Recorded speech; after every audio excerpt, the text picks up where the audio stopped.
Welcome to the One Step Ahead series, part storytelling, part podcast, and entirely a celebration. This project is a way to honor the wise beings and medicines that serve us in creating a life that is aligned with the unique beings we are, and the values that connect us to ourselves, to others, to our precious planet, and energies in the universe. You're invited to share in the intimate conversations that arise when we ponder and explore the questions: what does living in alignment feel like? What does it look like? How do we find our way, and who are the guides that can help us discover and deepen our understanding of ourselves? If you're a curious seeker, if you've known that something about your circumstances is not quite the right fit and wondered, what else is there? This is a place to open, expand, and explore. One step ahead of our past, of where we've been, one step closer to where we want to be, where we're meant to be, finding alignment. Always, still, putting one foot in front of the other. Welcome, everyone. We'll be back to do proper welcome and introductions, but we're just getting going. And with the three beauties in this room, I know it's going to be a good conversation and wanted to take the opportunity to capture it. So we've just been checking in a little bit. And big sigh, arriving breath. The three of us find ourselves in conversation together more and more in various different places. And this morning we were blessed to be part of our mastermind group, and we all showed up very authentic and a little on the expressive side. And I say a little because I know for myself that I express very little when I think there might be bigger things going on the inside, because every once in a while something big will come out. But we were all feeling a little tender for both challenging and beautiful reasons. Like there were happy tears, and there were mixed emotions, tears and laughter. And I came away from this morning knowing that we were all preparing as well to come together for conversation this afternoon and reflecting on the nature of the relationships that the three of us have nurtured with each other and as this beautiful little trio, and within these beautiful, expansive communities of other sisters. And when I wrote Shannon's name down to be a potential guest, thank you for accepting our invitation, sweet one. I did so probably about 10 months ago. And I knew Shan then as this really, really sweet, very kindred spirit who specializes in mindfulness in her life and in her business. And so she went down as a potential speaker to come in and talk about mindfulness, which anybody who's listened to an episode or two, they know that that's a big theme around here. And then Eileen suggested we talk about mindfulness in the winter. And so, we scheduled it months out, months and months away. And here we are today. And I was trying to imagine what life would have been like if we each were to take a step back, maybe 2.5, 3 years, somewhere in there, who we were, what we were wishing for or longing for that wasn't yet, what we were identifying as not the right fit. And I know for the three of us, there was also a very conscious decision to learn how to make friends in this clearer, more authentic version of ourselves, where we could cultivate relationships, where we could talk about things that to some of the people in our old relationships, they just didn't, they couldn't understand. They're not there. It maybe would have even resulted in an argument in some cases. It just didn't happen. But because of the beauty of community, of other women who have come before us, who are showing us how to step into circles with sisters in the online environment and in person, as a result of all of those little pockets, we are now arriving here in this space very, very genuinely connected as I call us woo sisters. Mhm.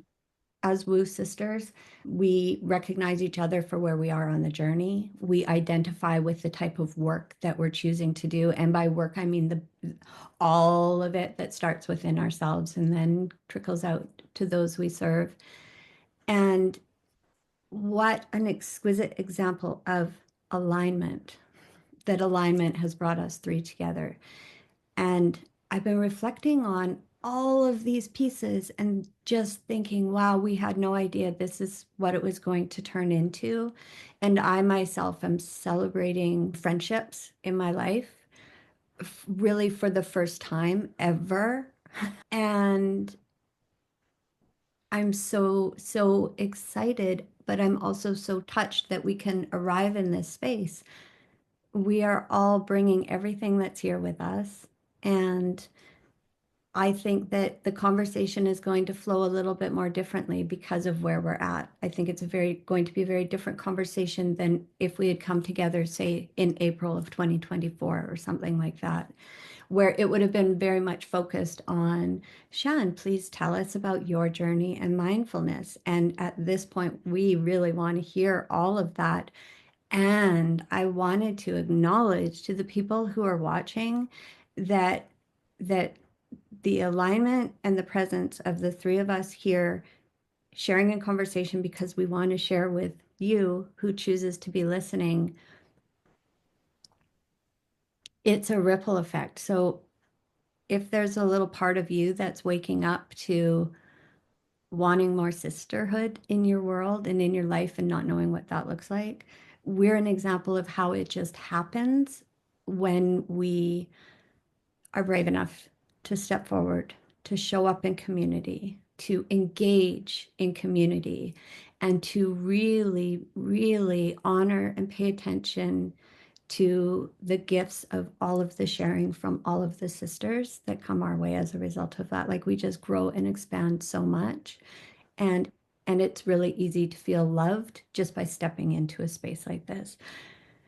I had no idea I would arrive to an OSA recording in the winter season feeling all of these things. And also, like, I have this huge confession to make, but I'm not going to make that confession yet because I am really grateful that you've been listening. And thank you, sweet, sweet friends, sisters, my lovely co host, Sabrina Chevietz, and our special guest, Shannon Blackbourn.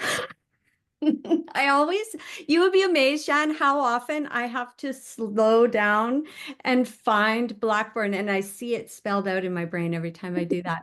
And people will laugh to know Shannon and I actually are in touch pretty much every day, multiple times a day. So the fact that I'm tripping over that is really funny.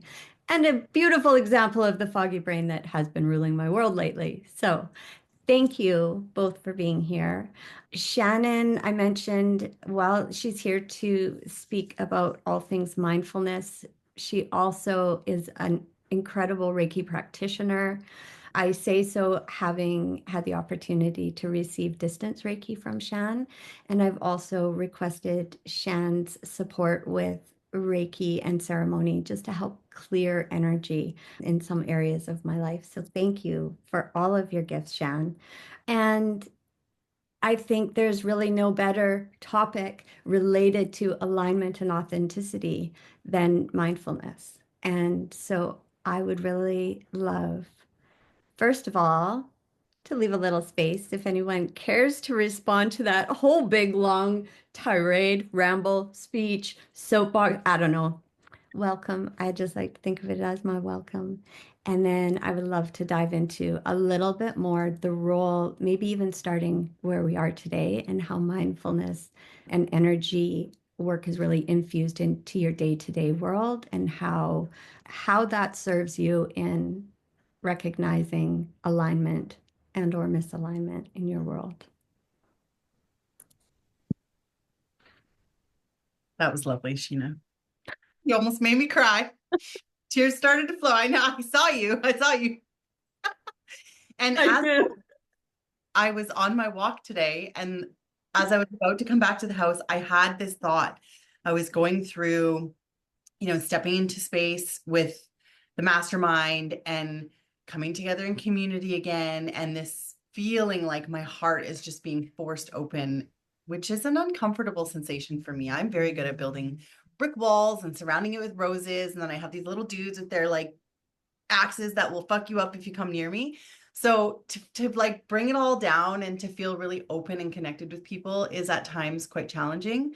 And I thought about you guys, and I thought about, how we're going to come together in person, and how it's just also divinely timed with how we've connected and how beautifully open I feel in chatting with you guys and special it is. And so, of course, it's all aligned with your message here. And welcome, Shannon. I'm excited. Thank you both. I already cried too, so I was going to try and do like the 5-minute mark before I cried, but that didn't work. First of all, thank you, Sheena, for the honor of being here. I need to sit with that for a moment because I am emotional about it.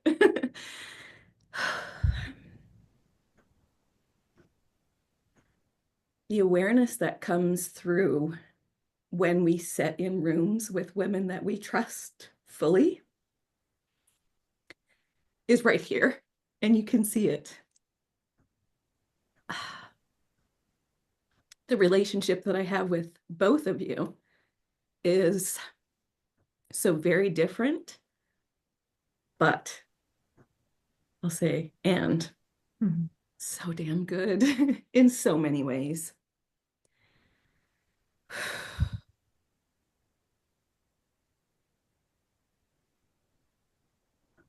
Trying to be mindful of where I'm sitting right now because I am nervous and I want to honor that. This is my first time ever doing like an actual recording of this capacity. So for me, even just showing up was a challenge. So I'll speak to that first, because the old stories and the old patterns are where I believe I learn the most. So reflecting on where that nervousness came from would be something that I would take away just from this conversation. And you're speaking to 3 years ago. The person 3 years ago would not have even known that that was a thing to do, to sit and take the time. And yes, we're recording, and asking for a moment to breathe feels a little uncomfortable. But sometimes that's what we need to do. And for me, mindfulness was probably one of the most challenging steps I've ever taken in my life, because I was that person who said, I can't meditate, I can't shut my mind off, because I was not aware of the whole approach of what mindfulness was. 3 years later, yes, I'm nervous, but I'm still here, and I'm showing up authentically in alignment with who I am. And in saying that, it's because I'm in the space with you too. So thank you. And mindfulness for me is so much more than just being present. Mindfulness is infused to every aspect of my day, literally right from the second I open my eyes. And that starts with gratitude. That's the first thing.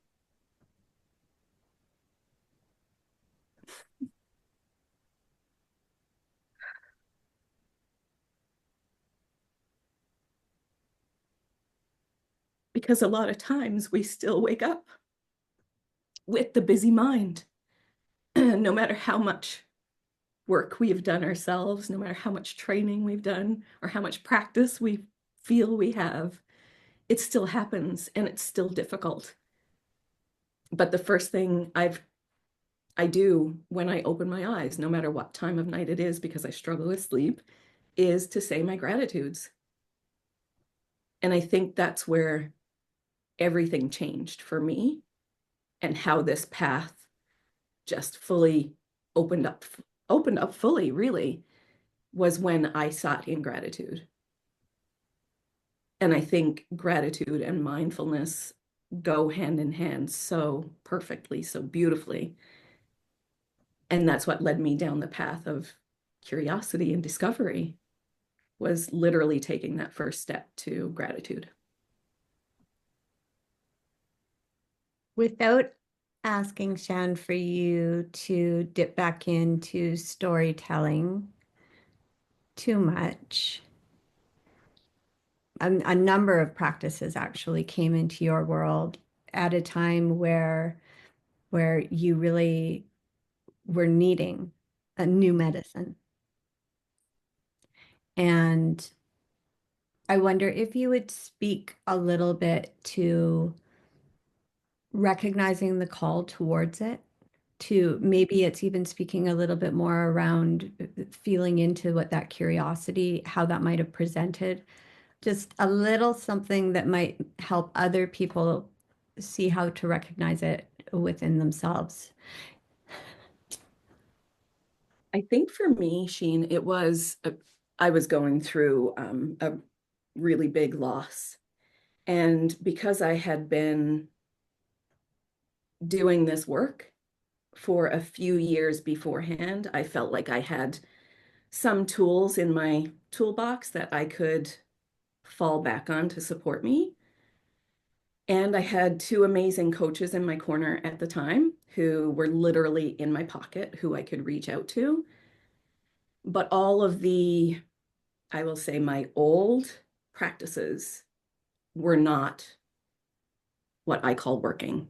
I was not being, I was not feeling settled in my body.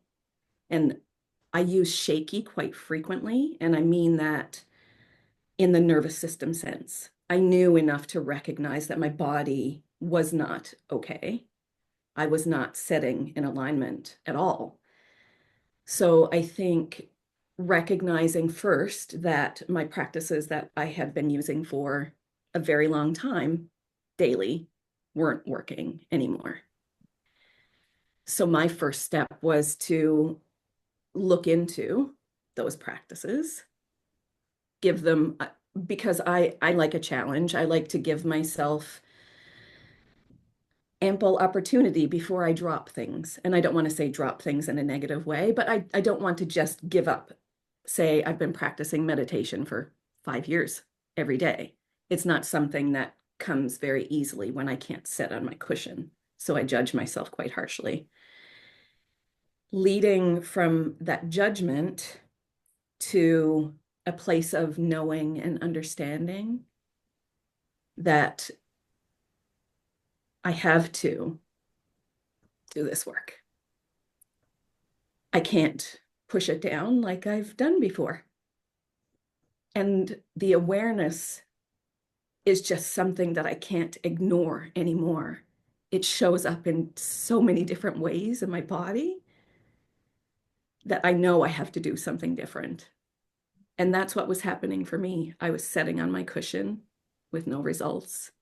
And when I say results, I mean like heart-led results of me feeling calm in my body. And that was really what sent me down the path of mindfulness. Like, where does all of this come from? Why can't I sit? Like, I wanted to know and understand what was going on in my body. And in order to do that, for me, I had to sit with my body. Mm. So that's what led me down the path of meditation initially. And then meditation just opened the doors to so many other practices, because we tend to tie meditation and mindfulness together. So the meditation course that I did started my, I guess, interest in other areas of mindfulness. And now I literally practice multiple times a day, but it's all, I say practice, but for me, it's part of my daily routine. It's not like I need to step away from my day and make time to sit on my cushion. I've incorporated all of my rituals and everything that I need for me to show up fully and aligned in a day, that they're incorporated and weaved in. So it's not like a separate set of things I need to do. And I believe that that's what led me there, was not understanding why I couldn't, I don't know if soothe is the right word, but why I couldn't find that calm in my own body and mind. And because I feel like we're here on this planet to learn about ourselves, about each other. And it just, I don't know, it just opened a door of so many questions and so much curiosity. Yeah. Does that answer your question? Yeah, beautiful. Thank you. I could respond all over that, but I'm going to pause and create a little bit of space for sweet Sabrina. Oh, as we often see in every conversation we have, there is this thread woven through that speaks to alignment. And it sounds like at a time when you really needed to cultivate new tools, you found meditation. And as time progressed, as we often do with our soul's yearning to find that path to self-actualization, you were called to go deeper. Mm-hmm. And it's often a really challenging cataclysmic event in our lives that push us there, that push us to, as we use the term, like wake up to the fact that, yeah, that was in alignment for you. It still is in alignment for you to meditate every day. And you need to go deeper. And here you are sharing your gifts with the world. And we know that's all connected. We have to go deeper so that we can grow, so that we can then create an offering to share with the world so that everybody else can grow. And it is really affecting the consciousness of the planet. It's affecting the vibration of the planet, all of the work that we're doing. And your story is just another profound example of that. Thank you, Sabrina. Yeah. Such a beautiful acknowledgement. Thank you, Sabrina, as well, for using the term self-actualization. Mm. We talk a lot about doing the work. And I know for me, I default to thinking of the gunky work, the hard stuff, the talk therapy, the getting under the layers, right? It feels gunky when I think about doing the work to a certain extent. I use the word practice a lot because practice to me is so much more gentle. But keeping in mind the work is the process of self-actualization, which is never ending and which is a beautiful unfolding exactly as it is meant to for us on this earthly adventure that we're having. Yeah. One of the beautiful things Shannon and I have talked about this about mindfulness is once you've cultivated the practices of it, you can't not know. So the practice, for example, of noticing, just simply noticing or noticing when you're not noticing. So Shan, I wonder if you would share a little bit what some of those, I love that you so sweetly call them rituals because it's it's a way of moving through our day to day infused with these beautiful mindful rituals that really in so many ways boil down to noticing and paying attention first to what's here, but also to what's present to our senses. What does that look like? There are probably people who are listening who have these beautiful mindful practices that they don't even know, like pausing to stop and gaze at the hummingbirds every morning. It's true. I think for me, what changed my perspective, because I'm a doer. I've always had the to-do list. I have like things written everywhere. And when I started with mindfulness practices, like branching out from meditation, I've tried so many different practices over the years, but the ones that have stuck for me are the ones that I consider myself lucky enough to get to do every day. instead of looking at them as tasks, I look at them as just beautiful little moments of pause that I get to take for myself. And your example of the hummingbirds is a beautiful one that is most likely at everybody's window, most times, depending on where you are. And just taking that 2 minutes to stand at the window and watch for the hummingbirds and just pay attention to your breath. It doesn't have to be a big, elaborate 20-minute sit on a cushion. Like I did it here earlier in our masterclass. When I need to shift my energy and I'm at my desk and I'm kind of restricted and can't leave the office, I'll light my Palo Santo. I'll get up and I'll dance. To me, that's mindfulness. That's me being mindful of my mind and my body and how I'm showing up in my day. Whereas I'll go back to the 3 years ago, like there was no clue that this was even a requirement as a human being. And like I'm pushing 50 and learning all of these things for the first time. And there's so many moments in every day that we can literally just pause and give gratitude for what it is and how we're feeling. That is mindfulness in itself. Thank you. One of the questions we like to ask and tuck into a little bit is how do you recognize when misalignment starts creeping back in? Or, like so often we follow the path that feels aligned and then we reach a point where, okay, maybe not so much anymore. How do you recognize what does that look like in your world? Well, I'm going to be fully transparent and say I've basically been there all of January. And it's showing up for me in my brain. My thoughts just are ruminating nonstop. And that's how I recognize. And I spoke to shakiness in my body earlier too. So it's when my thoughts are literally running away from me. They're just ruminating. I have no idea sometimes what's happening, but it's a consistent 24/7 conversation with that Shannon, as well as the shakiness in my body. And this is one that I know for sure because I made a non-negotiable with myself years ago about getting outside every day. If I've missed a day, I'm okay, but 2 days, I cannot miss 2 days outside. I feel it everywhere, not just like I feel it in my body, like in my bones.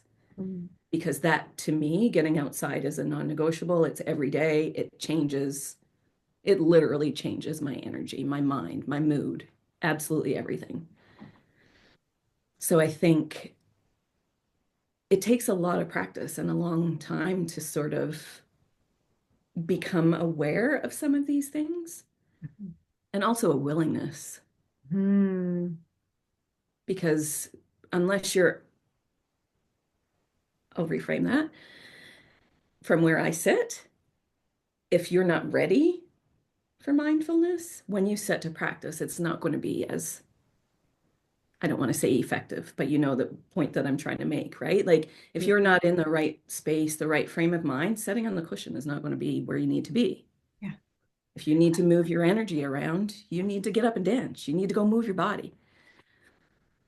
Yeah. And learning those things have been so powerful for me because I was the doer, the go, the avoidance was like I literally used distraction to keep myself busy.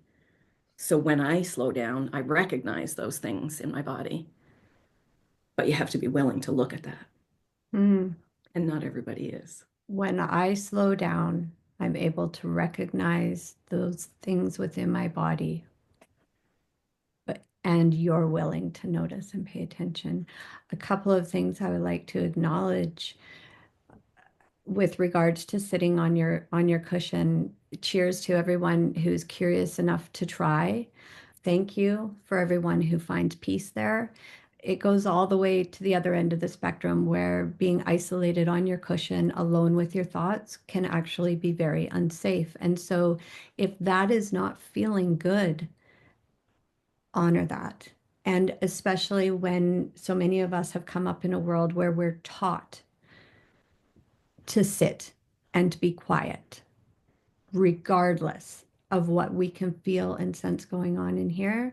Oh, sweet one, you're fully in control of that now. So if you need to move, move, express, make sound, dance, run, do somersaults, whatever it is, but it's that feeling into the body. And acknowledging as well that there are a number of sweet souls who that's not going to be part of their journey.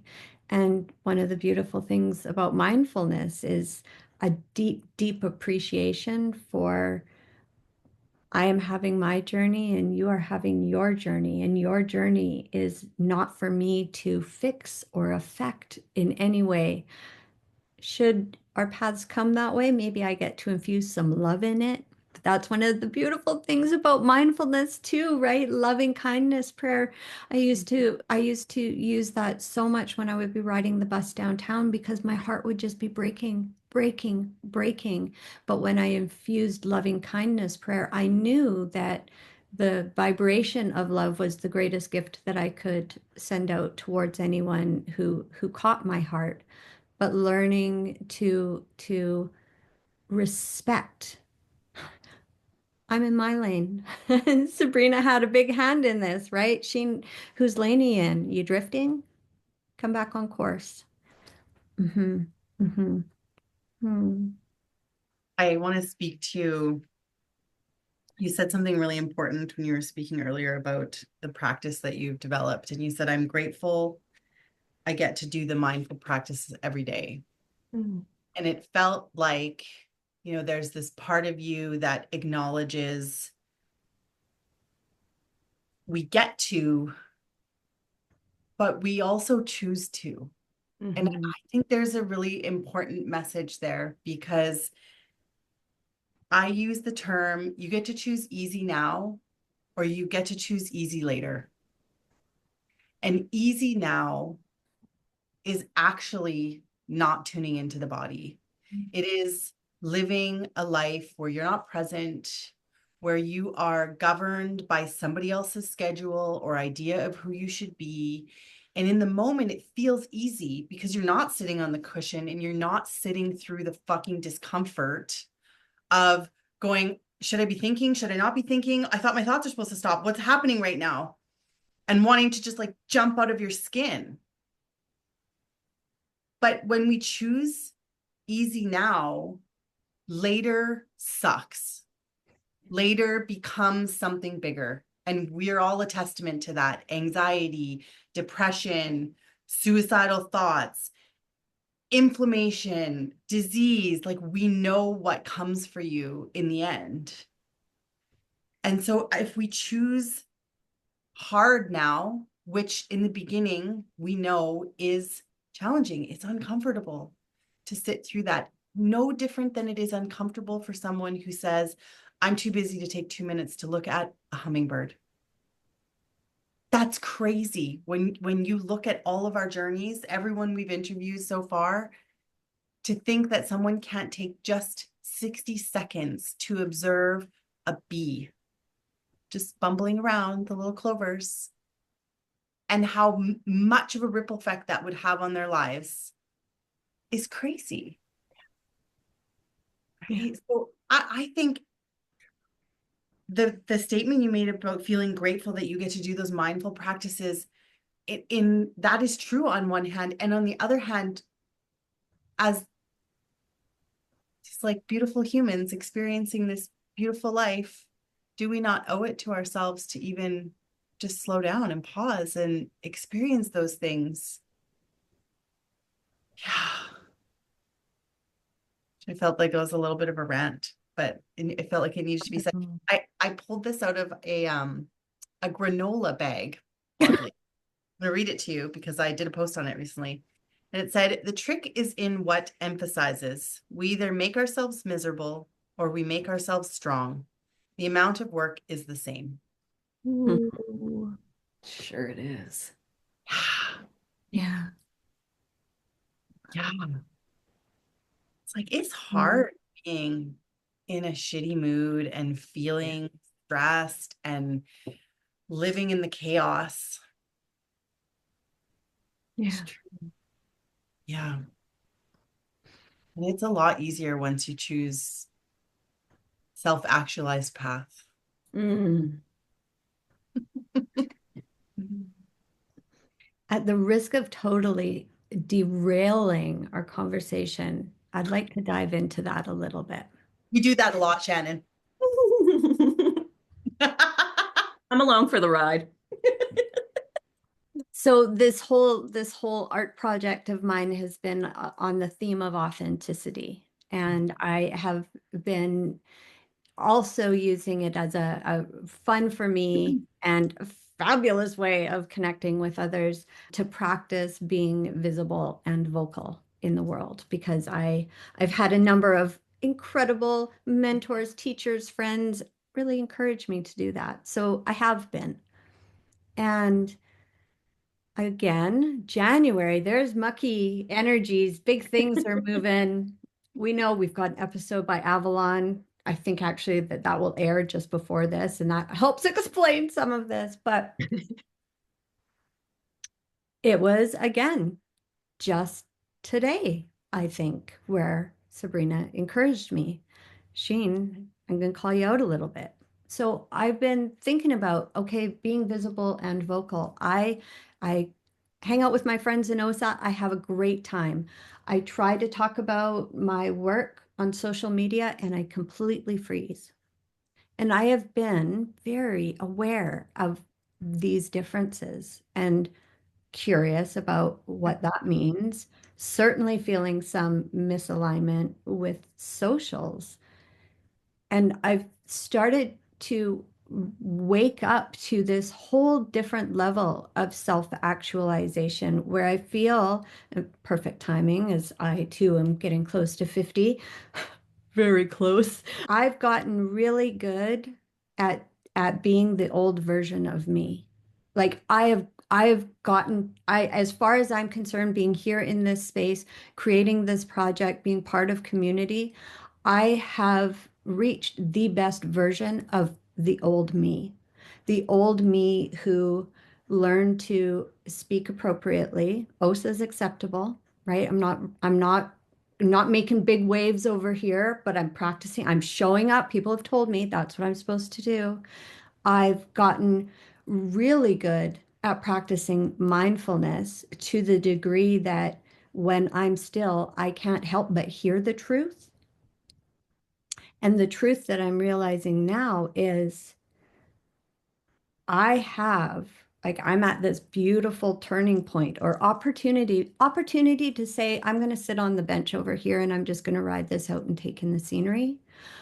Or I need to figure out whatever I am needing to cultivate in here to actually actualize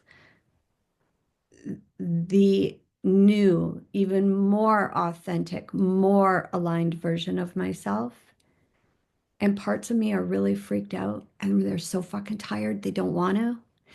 And when I got really quiet today, I heard lots of parts of me inside just we don't know how. I've gotten so good at being fucking good that the parts of me who want to be authentic don't know how.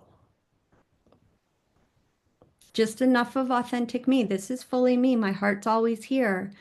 And I also know that I express just a tiny, tiny bit of what actually could be expressed. So I wanted to share that because what a cool project where we could be talking about alignment and every single conversation we've celebrated A, feeling like we're still on an aligned path, B, looking at all of the pieces that aren't feeling aligned and exploring what that means. And almost a year later, for me to arrive saying, and this is about the most misaligned I have ever felt in my life. And I'm so totally aligned for knowing that. Yeah.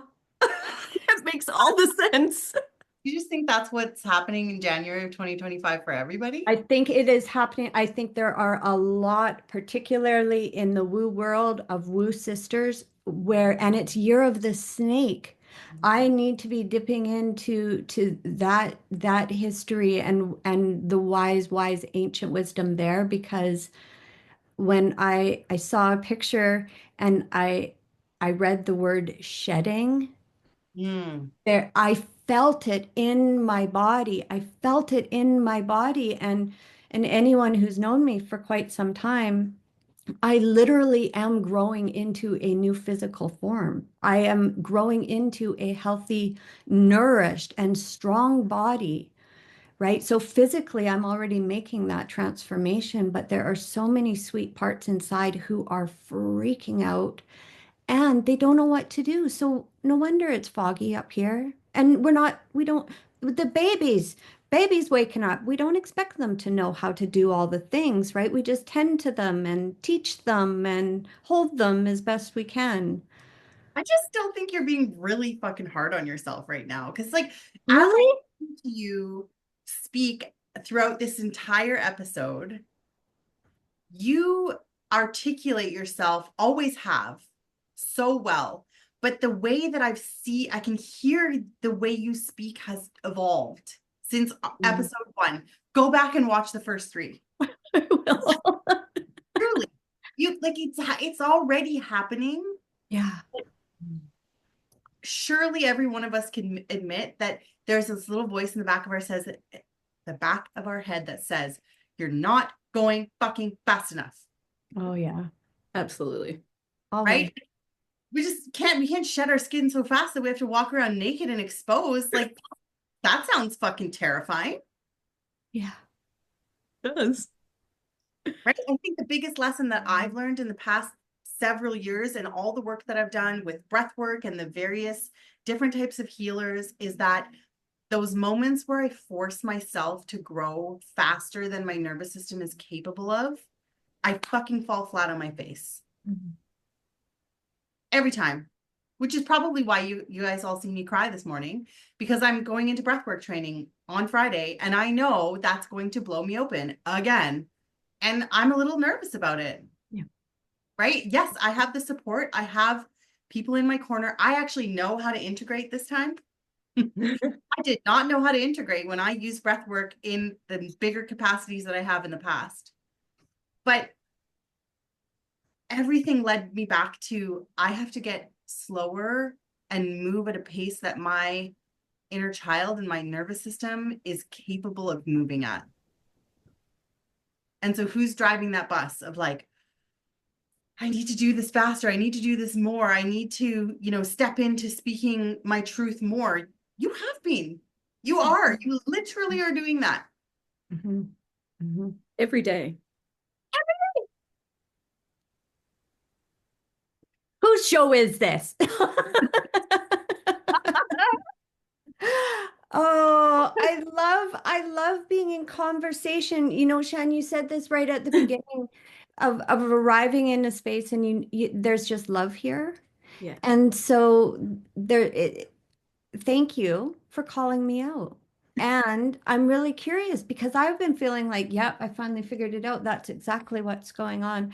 But it's all driven, the need to even come up with an answer is driven by a need to understand so that I can move forward, so that I can be producing more faster. And it does come back to that. And that voice that I think there are so many voices, they are so insidious because they're so quiet, we can't even hear them. They don't even necessarily present as thoughts. The thoughts we can notice and change, but it's that quiet messaging that just keeps rolling through the system, kind of unchecked, unless we have the opportunity to share and have it reflected back to us, and then we can notice it. I think you talked about shadow work earlier. You've done shadow work. When we do shadow work on our own with a journal and some prompts, we don't have somebody to, weave our way through I would like to think of them like I can cultivate the coolest lies in my head about why I'm doing something. And then it'll just hit me with like a 2x4 of like, oh, that's actually not what you're doing. I'm guilty of that one too. Yeah, it takes weaving through all of that to really get to the meat of it, to be like, oh, okay, what's actually happening here? Because I could like write it out and explain it to you, and then it'll take days of me percolating on it to be like, oh no, that was just a story I told myself to give myself permission to do the thing. And now here I am having to learn the lesson of the thing, and that's not fun. The stories we tell ourselves. I literally am writing that down. And I'm so guilty of storytelling. Sorry, Sheena. Sure. absolutely, because we want to figure it out. We want to know why. We want to. And it's not because we're necessarily driven to fix it or change it. We just really want to know why. I don't know about the two of you, but I imagine I'm not alone in taking tremendous comfort, even when it's absolute crap. But if I understand why it's crap, can make space for the crap. No, I'm driven by the need to fix it. Love that. So glad you are. Yes. Oh, Like, that's let's get to the root of it and let's figure out how to fucking fix that. Yes. and that is why you do the wonderful magic work that you do to help call us in and look at some of these parts of ourselves. Yeah. Sometimes I feel bad for my son. Ugh. He is going to be so evolved. He is Yeah, already, but I'm also sure. like sometimes I'm sure he's like, Mom, just stop, please. It's actually one of the things that melts my heart more than anything is watching woo parents with their children and hearing the stories of just how spiritually curious and open to the magic little ones can be, and how aware of themselves they are, what they love to do and who they are in the world. And yeah, it's heartwarming, really, to imagine a future with all of these differently parented humans. Gonna be interesting, that's for sure. Mhm. Mhm. Mhm. I can't wait for the day that he just starts turning around back on you. Yeah. That's not going to be far away. Can you just breathe?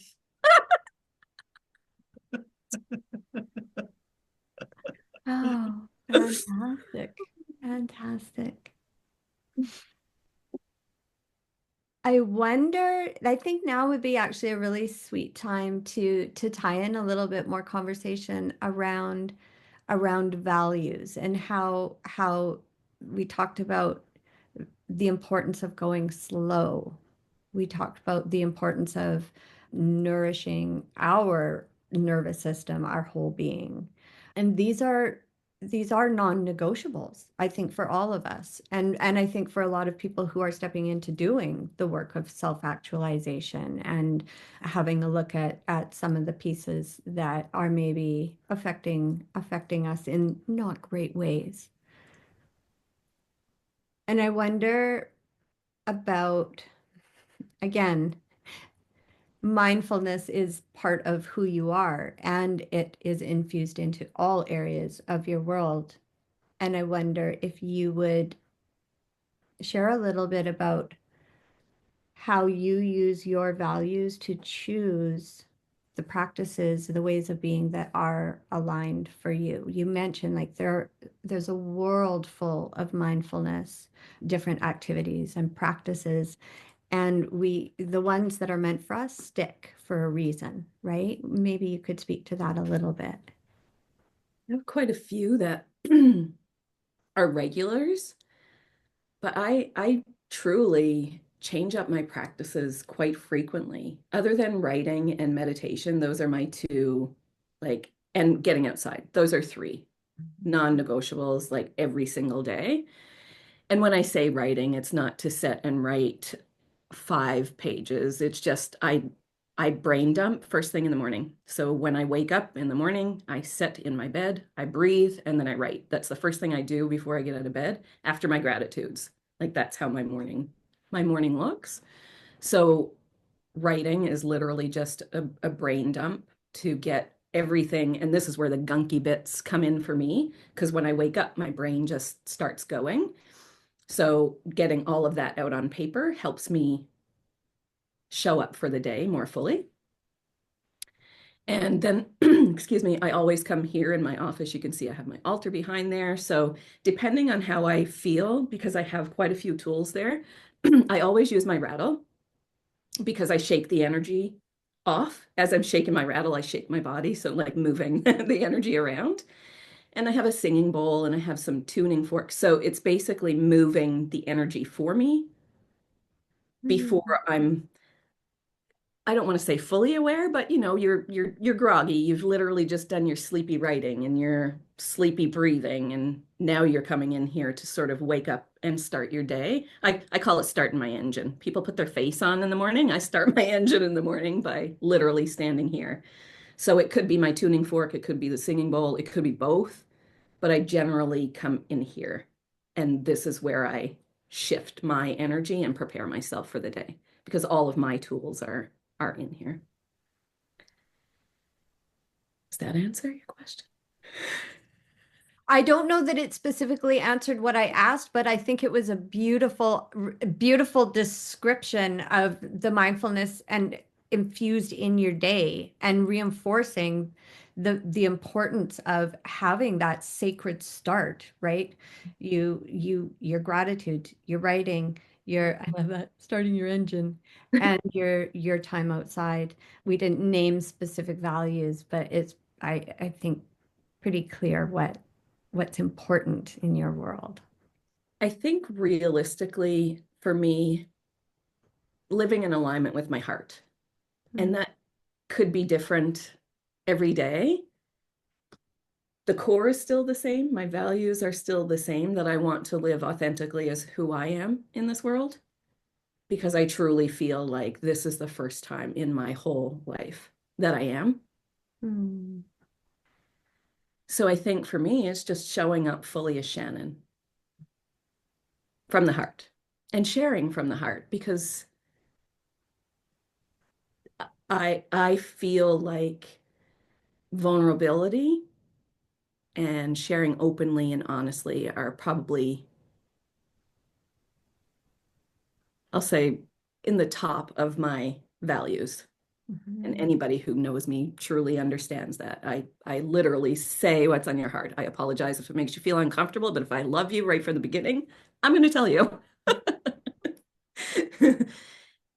So I think I think my values is realistically is authentically aligned with my heart. I don't know if that really answers your question. Yeah, it absolutely does actually. And thinking about how you share in the world, your content is so rich and it's so sweetly accessible because they're bite-sized pieces, they're bite-sized practices quite often that literally just take mere moments and the practice has been done, and then there's often, I find, a moment on either side of that at least as well where you're acknowledging that you're going to do it, you're in the moment, you do the practice, you're in the moment, you celebrate having done the practice, and then you move through the next part of your day more mindfully. And it's that energy of you saying, yep, and here I am in the world, and this is what I'm doing. And it's here for you if you're curious and want to try with me, which is a beautiful way for folks to meet you and get a sense of how important all of that is. And then you infuse that into community. So we've been talking a lot about the opportunity to connect and to show up and to be building these relationships. And your membership with the Inner Peace Club just feels like such a beautiful open door. So it's almost like you dot a path like breadcrumbs with with all of those beautiful little practices that lead to your front door, and you welcome us in, and you're such a tender, holder of that space, right? People can see you, your heart is here and you express, and I love that so much. One of the things people might not know from being on here is Shannon can also be very fiery. It startled me the first time that I met her. I remember we were in a car and I had no idea. She's like, "Oh yeah." It's like, "Yay." All of these different sides of self. But yeah, I wanted to loop in, the nature of community and those really authentic, meaningful connections, and also acknowledging that you're learning how to make friends in your 40s too. And this is just a weird thing to do. It feels really strange, although I think probably a little less strange now than it did a year ago. Now it's just feeling juicy and like, wow. And also, so for anybody who is listening to Shannon and hearing about this, we will definitely include links in the show notes for the Inner Peace Club, but also for finding Shannon on social, because I don't love social media and I don't tend to read a lot of the emails that I'm subscribed to, but yours are always pieces that catch me. And I think it's because that mindful part of me is like, this is medicine. Like Shannon is sharing her medicine. So I wanted to acknowledge that a little bit. Thank you, Sheena. Yeah. Feels like big things are moving. Like I can't help. Okay, so here's something just to put it out into the world. I'm going to be, I think, moving forward, proposing some like reunion conversations, because how cool to have had this year together almost, and to have this evolution. I also, friend Sabrina, I'm going to be looking to see how you may have been evolving from our first few episodes, although I've always found you to be a very confident speaker. So I don't know if it'll be as noticeable, but it feels in so many ways like we're just beginning at the end. We spoke to that. We're Yeah. really, we're always, there's no pinnacle. We don't reach the top No. of the mountain and touch it and say, okay, I guess I just get to like kick my feet up and relax. Although sometimes I wish that was the case. But I've evolved absolutely. And part of being a part of this project has really pushed that forward in my confidence in articulating what I do and who I serve and how I do that, and really just honor my skills and not try to be like anybody else, but really just own my medicine. Mhm. Ooh, own your medicine. Hmm. Gotta write that one down too. I love that. Always end up with like the coolest page of notes from these little nuggets that pop out. On that note, friend, what's on your whiteboard today? Shan, I think you know from watching, but one of the only traditions that we have in OSA is Sabrina's whiteboard. Very good. What's on there? Poignant. Got colors. Oh, I The can't. true currency of life, more love and more wisdom. Mm. Ooh, I love that. Mm. Hmm. I think I heard it on a podcast. So I was like, oh, I need to write that down. That's a good one. Good. Yeah. Thank you. For those of us who need to let it land, can you repeat it one more time? True currency of life, more love and more wisdom.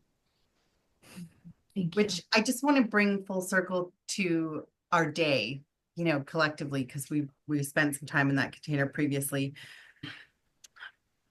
Jay shared that quote, work is love made visible.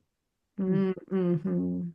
And I couldn't help but notice how intricately those two quotes are woven together, because we're all here trying to peel back the layers of the things that caused us to hide from the truth of who we are in order to be able to shine brighter and share that with the world. Mm.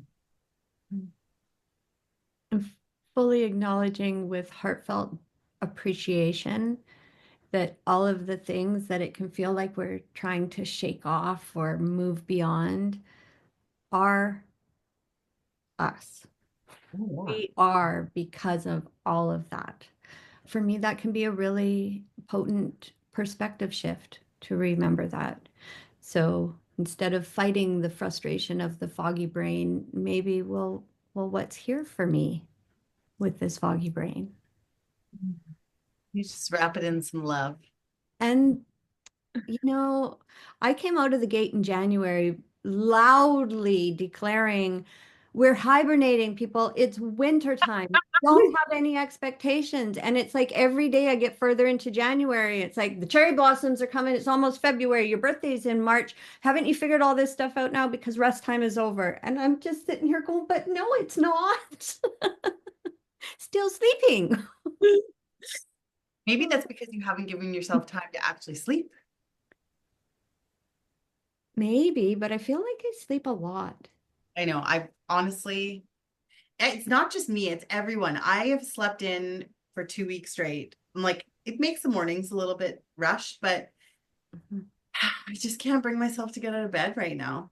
And like, I admire your rituals, Shan. The fact that you're able to be so consistent with those things is mind-boggling to me. And I've been there at moments. It often happens in the spring and summer when the sun's out and I can do some of those things on the deck with my journal and a coffee.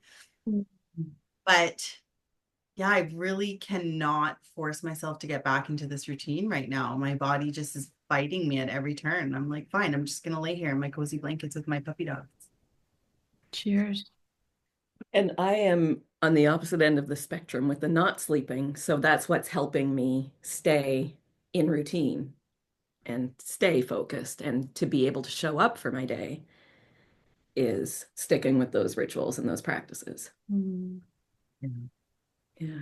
Infusing the energy that you need. Ultimately, it's an awareness of choosing the medicine that we need, whether that be more rest or sound or stillness or dancing, just awareness and choosing. And maybe not even knowing, but being curious enough to try some different things instead of just being a puddle, unless your heart says, please just let me puddle today, in which case, yeah, do that. And that's the other thing, Sheen, is that we didn't really speak to that part of mindfulness. And that is a really big part that I'm struggling with right now is the rest part, right? Like we don't allow ourselves to rest. And when we are, and I'll speak to my personal experience because I'm finding that I am more aware in my body and aware of the things that are happening, that when we don't allow our bodies to rest, my body shows up in a different way that I'm learning to recognize now when I didn't before. And Sabrina spoke about integration earlier too. And that's something that I've literally just learned this past year. I never ever took time for integration. I'm done this, check, let's move on. What's next? Same. So it's the I'll say bridging the gap is where the mindfulness comes in. That's where we have to be more intentional with our mindfulness. I think the programming around rest is so ingrained in us to, I like for me, I think back to childhood, obviously, and rest was like putting on a show, putting on a movie. And that's, I'm really trying to break that habit because for a really long time for me, rest meant I could smoke some weed and then chill the fuck out. And so I couldn't break the habit of the weed because it was my permission slip to rest. And so I eliminated that, and I still shift into this mindset once in a while that resting means I have to be just like completely zoned out, dissociated in front of the TV in order to feel truly restful. And that, I think that's another story that we tell ourselves, right? And it's that mindfulness piece of, okay, I'm going to choose to paint, and that is going to be rest. But that means I have to be mindful enough not allow my monkey mind to take over and start criticizing what I'm doing. And just enjoy the artistry of it. Oh. Yeah, I hear that and I love all of that. And I'm still firmly in the camp of I need to be zoned out for it to be rest. Yeah. Period. Hard. Yeah. Even forest bathing, it's a practice that I do not find necessarily physically restorative. Oh. I love it. I love it. And I find it extremely nourishing. Same with meditation, whether I'm seated or lying, there is a level of efforting involved that prevents my being from feeling fully relaxed. But I actually weave mindfulness in to my Netflix and chill because I do a practice of constantly checking in to notice where I've started to tense in my body and then I soften. So I check in with my tongue. Is my tongue on the roof of my mouth? Is my jaw clenched? Check in with parts of my body. Are my muscles tense? Invite them to soften. And I can only do that when I'm just chilling out watching some stories. Mm. So that's part of how I give myself not just permission, but acknowledge this is important. I don't rest if I don't my when there's the visual distraction, that lets all of the other parts of my brain just keep doing what they're doing in the background. Of course. Yeah. However, can be tricky about balancing, right? Because spending too much time in that state makes it a whole lot harder to physically get going, to go outside, to do those things that are really nourishing, even if for me they don't necessarily feel as restful, like painting, walking, dancing, all of those beautiful practices too. Let's be clear, I've not mastered it either. Painting does not feel relaxing to me. It's not? I'm surprised by that. I noticed a shift last year when I decided to sell the art. Before it was just fun. Of course. Fun, and then that piece of my mind came in that was like, okay, it has to be perfect in order to do this. And now like I've had this one piece of art that's been on the hopper for like 6 months and I just can't bring myself to even finish it. Oh. We'll get there. But Mm. I think part that the message is like you can't, not you can't, but like maybe choose not to post them for sale and just figure it out. Don't, because it's hard. Yeah. Mm.